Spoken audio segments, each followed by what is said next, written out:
First things first, I'm going to be talking some spoilers about The Last of Us Part 2, the game, which will most likely, I mean, we don't know if it'll be 100% accurate in season 2 of the show, but there's a good chance that it will follow at least the core and the heart of it fairly closely, because that's what they did with season 1. So be warned, if you don't want to know spoilers, skip this portion of the podcast or listen in. By the time the show comes out, you'll forget about it. And the game's been out for multiple years, so you've had plenty of time.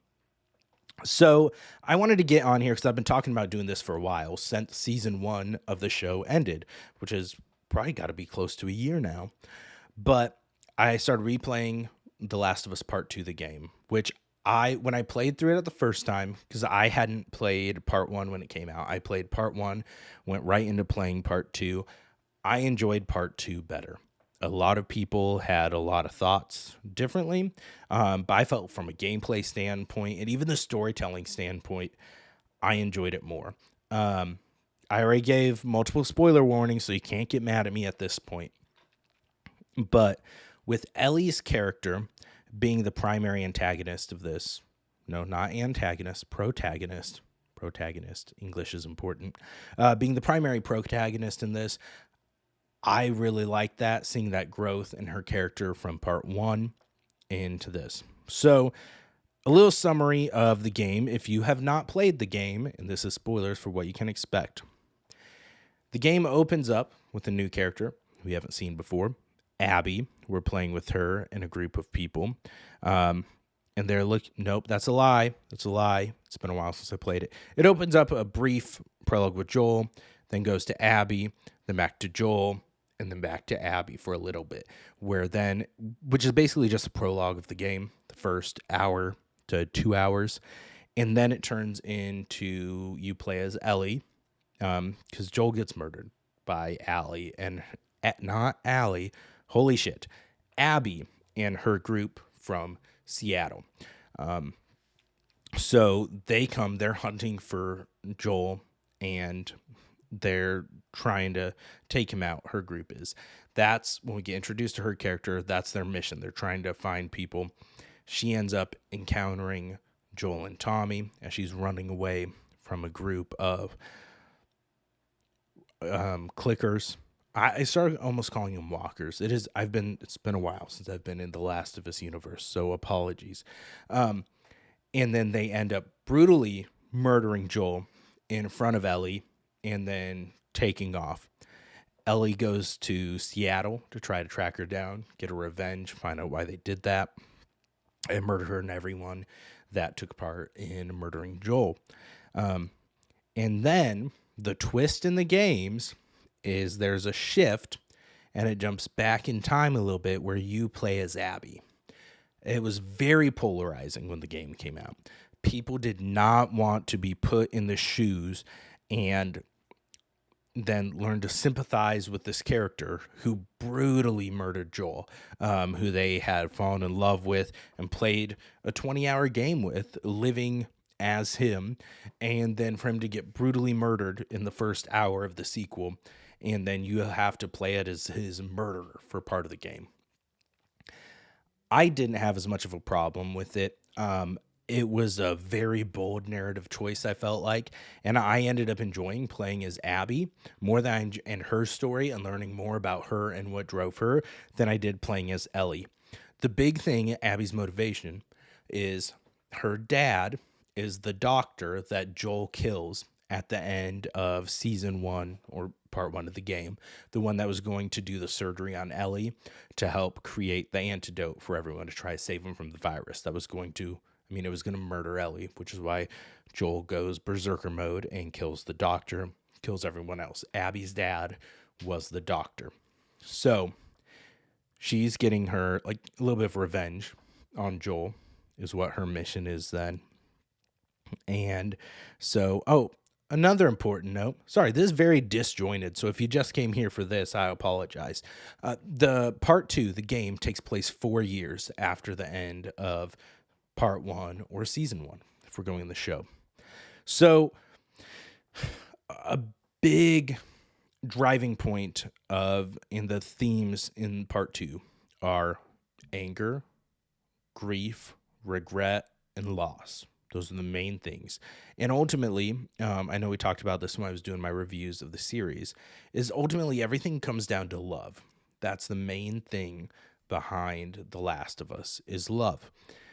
And I thought that was tackled really well and told as a very compelling story in the game, The Last of Us Part 2.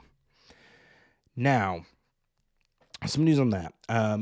Naughty Dog announced they're releasing a remastered version of Part 2 for PS5. The graphics for Part 2, when it released on PS4, were fantastic. So it doesn't look like there's a ton of improvement there. I'm sure they'll do some other minor tweaks, fidelity. It's like a $10 upgrade if you already own The Last of Us Part 2, which isn't bad at all. And so I'm going to wait and I'll probably complete a replay then. And then maybe I'll do another one of these videos right before Season 2 launches on Max or HBO, whatever they decide to be called at that point. They're planning on starting to film at the beginning of 2024, the announcement I've seen. There are a number of rumors for who could play Abby. And I will just say right now, I feel bad for whoever this is going to be. And I feel like it should not be someone who's big on social media, because they are going to get so many rabid fans coming at them, at least especially at the beginning. Right now, the newest, most recent rumor of who's playing Abby is Caitlin Dever. Now, if you listen to this podcast, you may know her from Dear Evan Hansen. She played Zoe Murphy. She was also on the show Last Man Standing. She had a new movie that was released on Hulu this year that was No One Will Save You. That her performance in that has been getting a lot of positive feedback and recognition. I have not watched it yet, I'll admit. I think she's an interesting choice to play Abby. Abby in the games is buff and just built, and she's a lot more masculine, deeper voice, and very intimidating. Caitlin Dever can play serious roles really well. I don't see her as necessarily an intimidating person, so that would be an interesting place to do it. She's older than Bella Ramsey, but she looks young enough that I feel like she could pass for similar age ranges there.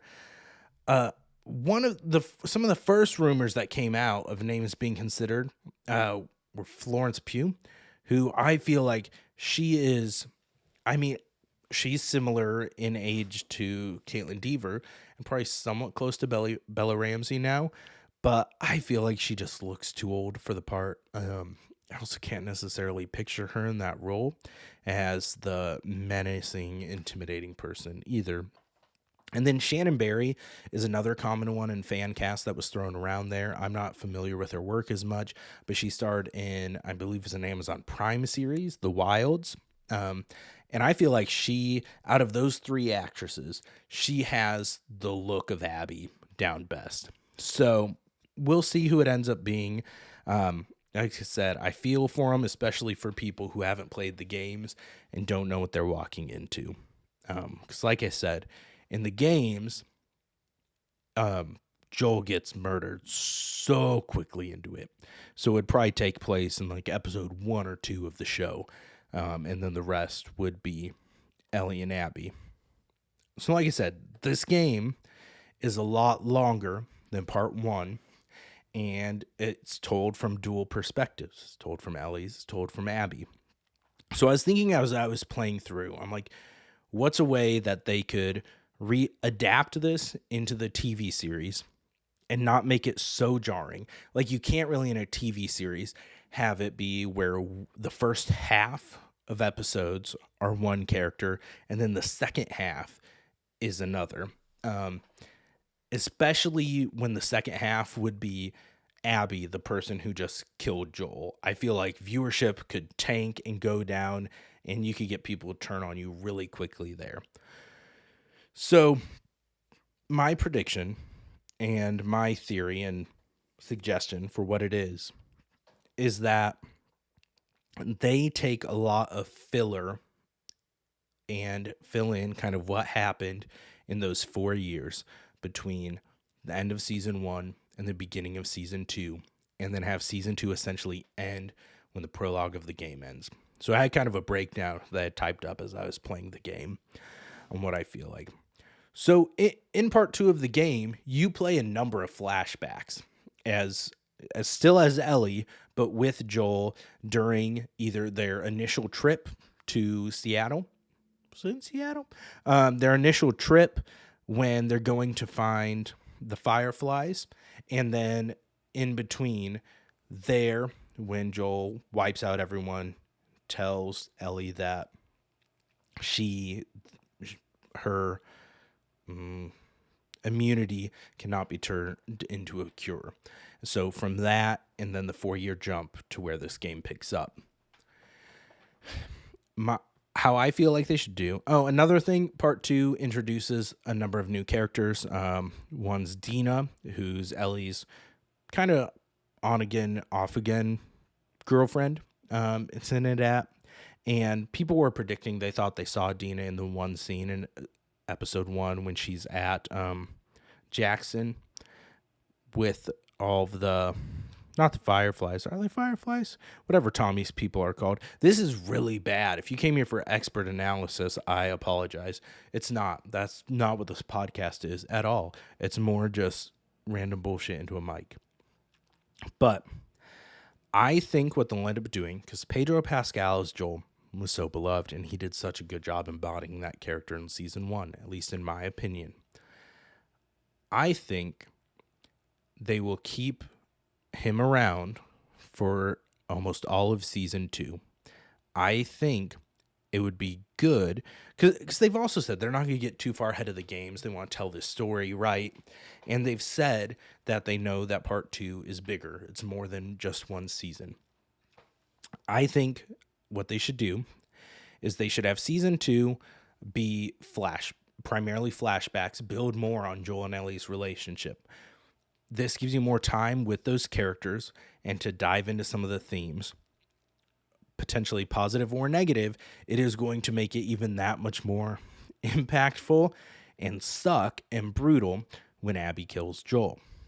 But I think that they should have, we'll assume a 10-episode season. That's what HBO does a lot. That's what season 1 of this was.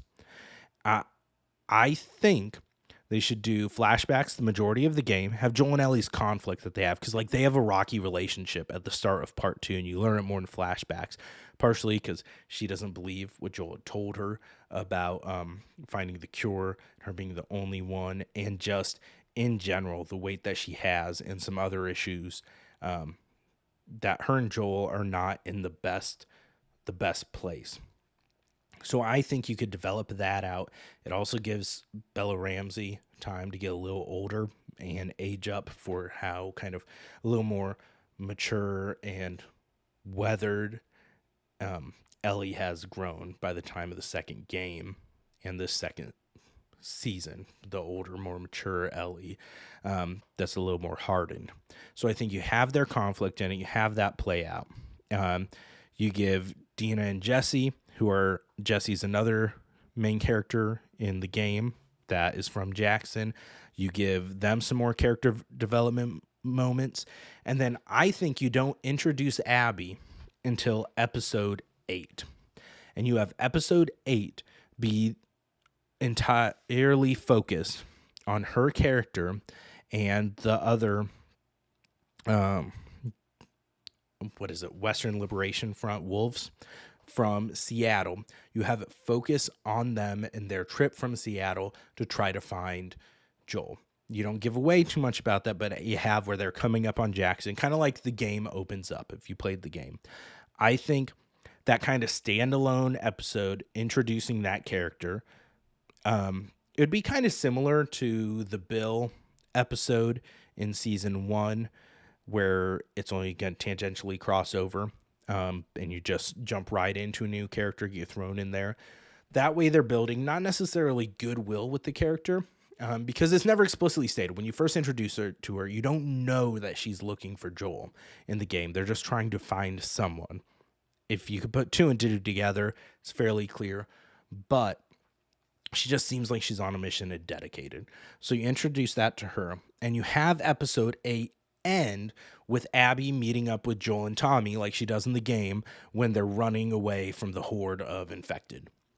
So then episode 9, I think you have open with Abby, Joel, and Tommy escaping the infected and then being confronted by the rest of the group from Seattle in the lodge that they're in.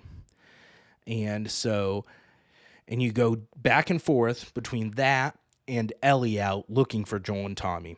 Because in the game, she's on patrol, and then Joel and Tommy go silent. So she kind of splits off to go find them. I think you do that in episode 9. You go back and forth with those. And then I had this on here, the episode 7. Oh, yeah. Sorry. My notes, scatterbrained. I wrote these in like March.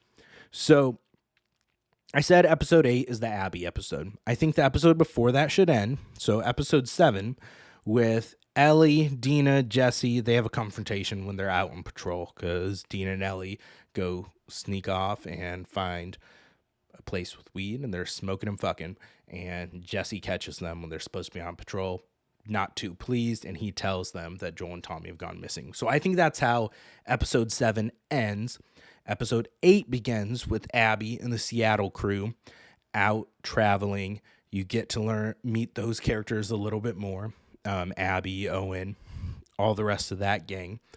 And then 8 ends with her meeting Joel and Tommy, running away from infected. 9 opens with them escaping the infected, going to the lodge, being confronted with the rest of the group from Seattle. And then episode 9 ends with Joel's death. So didn't play the game. Ellie comes across the house. They're all beating Joel up. Abby kills Joel with a golf club. They don't kill Tommy, but they kill Joel with a golf club and then knock out Ellie. And then I think episode 10, you have where Ellie's dealing with that and kind of healing like she is in the game. And then fighting with Maria, who's Tommy's wife, about going after Joel's killers. And then her and Dina leave to head for Seattle to go after them, which in the game, Tommy had gone off ahead of time. So Tommy already headed to Seattle to go try and track them down and find them. So then Ellie and Dina go after him because she can't let it go either that these people killed Joel and what they did to him. So I think you end season 2. The final shot of episode 10 is Ellie and Dina coming up to Seattle. So you can see them cresting the ridge, seeing Seattle in the distance. I think that's where you end episode 10. It goes a lot with how most HBO series, where the penultimate episode, that 9th episode, that one right before the end, is kind of the one that has the biggest moments. And 10 can be more kind of everything being pulled together in a more emotional arc and journey. I think that's a good way to do season 2. Season 3 then gets tricky with how you tell this story. If you, throughout the episodes, you go Ellie and Abby and you intermix their stories, because there's a decent amount of Abby backstory that's told throughout the second half of the game too, and how she became how she is, kind of what shaped her. And Abby and Ellie have a couple different confrontations throughout the game, and even there's a time jump before the end of the game too, a little bit. So I almost think that the Ellie and Abby things, even from when they're almost to Seattle, that could borderline be more than one season as well. There's so much between there, and I do not envy the showrunners at all, because it is going to be very hard when you've had a character that killed the beloved character from season 1 and you get the audience to care about them. I think that's going to be very difficult. They're going to have their work cut out for them. I don't feel like they would save Joel. If they take the cop out and they don't have Abby murder Joel, then it throws off the entire emotional arc. You cannot have part two be even remotely close to the games if you have that happen. So I don't think they would do that, but I do think they'll push it towards the end of season two, and then season three open up with Ellie and Abby more. Um, Although David Zaslav over at Warner Brothers has just been doing some ridiculous stuff, and just making some insane financial decisions for the company, with the scrapping the almost completed Batgirl film. And then he did that with, oh, I forget what it was called, Coyote versus Roadrunner or something like that. The John Cena one that supposedly had been screening great, was awesome, that they cut for like a tax break. And there's a lot of backlash on that one. And now they're letting them shop it to other production companies to release it. But I think they have something with The Last of Us season. I think it was very well received, even by people who didn't play the games. So I think they'll want to make this go longer if they can. And so that's how I think they should do it. I think season two, a lot of flashbacks, character development. It would be a lot slower, but so was season one. Season one didn't have a ton of infected and fighting, which they said that will open up in season two. And season two in the game is a lot more action heavy as well, or part two of the game. I'm getting all my terminology thrown around here, but I don't envy how they translate the Ellie and Abby stories into the show, but I think that's how they should do season two.